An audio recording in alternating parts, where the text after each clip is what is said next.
Daniel Ross is one of the most in-demand voice artists working in the industry today. Most notably, he's the voice of Donald Duck in the smash hit series Mickey and the Roadster Racers and Mickey Mouse Mixed Up Adventures on Disney Junior. And this weekend, Daniel may take home the Emmy at the first annual Children and Family Emmy Awards in the category for Outstanding Voice Performance in a Preschool Animated Programme for his portrayal of Donald Duck in Mickey and Minnie Wish Upon a Christmas. And Daniel is on the line with us. How are you today? Oh, boy, so good to be here. Thank you. Thanks so much for having me. How you doing today? I'm very well, thank you. It's a pleasure to have you here. And Merry Christmas, by the way. And the same to you and your listeners. Yes.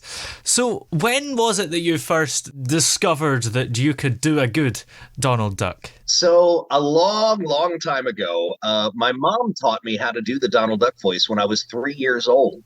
So outside of my normal speaking voice, Donald Duck was the other voice I knew how to do. And that was kind of our communication and love language between each other. Good, bad, or indifferent. We could always make each other laugh by quacking at each other. Yeah. When you got the role to play Donald Duck, what was your reaction to that? Oh, I was through the moon. Excited. I mean, my favorite character of all time. Are you kidding me? I get to provide his voice, or I guess, be a small part of his legacy. Yeah. Oh my gosh, yes, please and thank you. That was my reaction. And then, of course, I called my mom and, we quacked about that for a while. She was so excited. And the weight of the responsibility of that role very quickly set in right afterwards. And I realized I had to do my research. I had to go back, 80 plus years to watch as much as I could and really tune into the character so that what I was bringing to the table was authentic. I guess there's a lot of pressure because it's such an iconic voice. Loads of people have got their own impressions, and you have to be better than those impressions because you're actually playing him. That's right. And really what it boiled down to was learning all of the isms, so to speak. Like, what does it sound like when Donald laughs compared to when he chuckles? Like, I had to go through and learn all of those little isms so that on the day, I could bring my A game and people could listen assuredly knowing that the Donald they were listening to was absolutely authentic and chosen by Disney for a reason. And how much freedom do you get? I mean, is the voice completely based on those who came before you and others who are still doing the role, or maybe there's some sort of new sound that he's never done before that you have to make up yourself? That's a great question, actually. So yes, for Disney fans who know the voices, they'll be able to pick mine out, I'm pretty sure. But the goal was to sound as much like Clarence Ducky Nash as I possibly could. And Clarence, the whole shtick was, what'd he say? What'd he say? So Clarence used to sound like, and for me, it's, so I was told right from the get-go, because this is a preschool audience, we want to be able to use Donald in the narrative of the show. So we need him to be able to enunciate and sound relatively clear so that we can get those messages across and to slightly pitch him up. So I hear the difference. Most people don't. But for that specific show, what I worked on, that was the goal with the voice, was to be as clear as possible. Yeah. Is that quite challenging at times? Because Donald Duck's voice is arguably the opposite of clear. Yeah, exactly. The technical term is buckle speech, like a belt buckle. But that is the term for Donald Duck talk. And I'm pretty good at it. I can do lots of different things with, the buckle speech. Before I was Donald Duck, I thought I'd use it as a pug, if I was barking like a pug. And in fact, when I do that for dogs, they look at me very quizzically, like, what'd you say? What'd you say? Yeah. Now, of course, you're up for the Emmy in the first ever Children and Family Emmys, which I think works out the acronym being CAFE. In this film, which is Mickey and Minnie's Wish Upon a Christmas, I don't know what it is, but for me, Donald Duck's voice is synonymous with Christmas. I think it's because I've mainly seen him in Christmas things over the years. Every time I hear that voice, I just think of Christmas. And it's a testament to you that listening to your voice takes me back there as well. Well, I appreciate that very much. And I'll tell you something, Christmas and the holidays are special for so many people. Yeah. And what's interesting to me is that so many people, fans come to me and tell me, I've got a brother, I've got an uncle, a family member, a relative, a friend who does the Donald Duck voice and always makes me laugh. Yeah. And I think it's really special that my mom taught it to me. And so we all kind of share the same thing in common with this one wonderful character. And to me, that's kind of a little taste of true Disney magic, in my opinion. Yeah. One character brings us all together in that respect. But love the holidays. Donald loves the holidays. Go check out Mickey and Minnie's Wish Upon a Christmas on Disney+.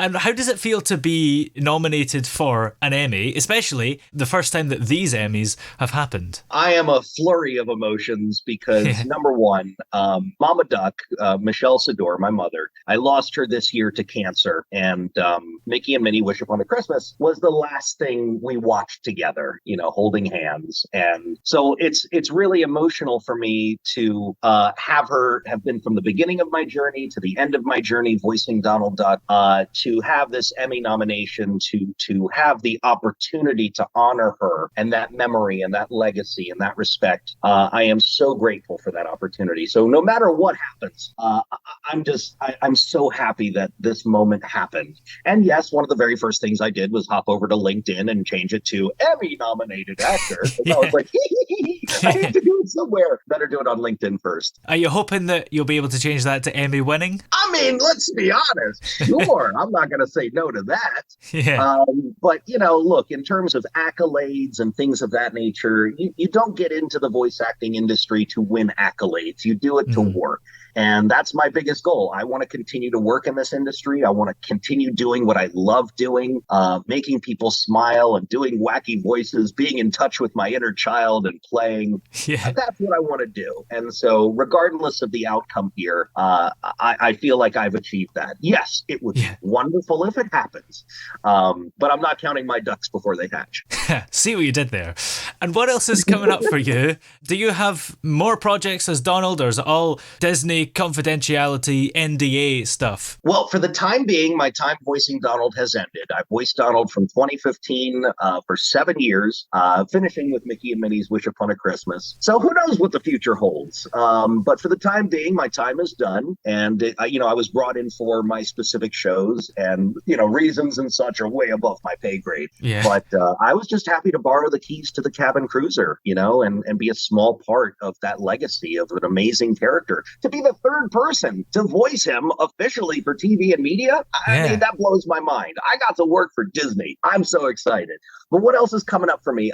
So there's a video game that just came out called Multiverses from Warner Brothers. I play Uncle Shagworthy from the Scooby-Doo franchise. And I also play Gizmo and Stripe from the Gremlins franchise. Everyone knows Gizmo.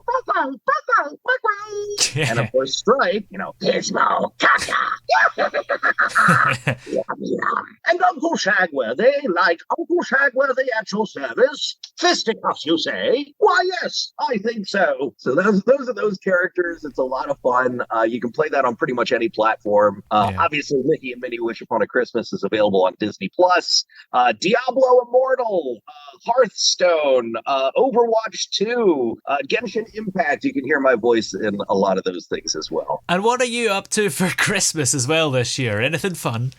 What do I have fun? This is, to be quite honest, the first holiday season, without my mother. And my mom used to create such amazing holiday magic. She would play Santa Claus and she would decorate the house in only the way that she knew how. And it was such special memories for me. And so this year, I think might be a little bit somber, just in her memory. Her birthday was right after Christmas, by the way. Oh, yeah. So it's just going to be one of those times and one of those years, but my grandmother is turning 100 years old. I'm going down to Florida to celebrate with her. So there's lots of joy in the meantime. And just looking for a little break, little vacation, so I can take some time off and eat. Yes. Congratulations to your grandmother. Do you get anything in your part of the world? Because here you get a card from the king. I don't know if you get a card from the president or anything. No, you're pretty much on your own. I think you can request it. I think that's something that you do. So I don't know. Maybe that's something we can look into. Yeah. And I notice you've got a Donald in the background. I've got one, and it's such a lucky coincidence. I found this in the charity shop once, and it's got my name on its foot. Hey, how about that? Yeah. What are the chances of finding that? Well, where are we able to keep up to date with you, of course? You've told us where we can hear you and stuff. Do you have social media and places? Oh, yes. Please do follow me across social media under Actor Daniel Ross. It's the same everywhere there is social media. Actor Daniel Ross. Follow me on the Facebookies, the Twitters, the Instagrammies, the MyFace pages, YouTubes, and of course, the Tickety Talks. I have 1.3 million followers on TikTok. I'd love for you to come join in. We go behind the scenes about life as a voice actor. We have fun with Donald Duck and some of the fans. We do some strange comedy skits. I'm a strange individual. I'll make you laugh. I'll make you cry. Actor Daniel Ross. Give me a follow. Excellent. Well, many thanks for talking to us today. It's been great to have you on, and have a smashing Christmas. Thank you so much. Merry Christmas to you. Merry Christmas, everybody, and a Happy New Year.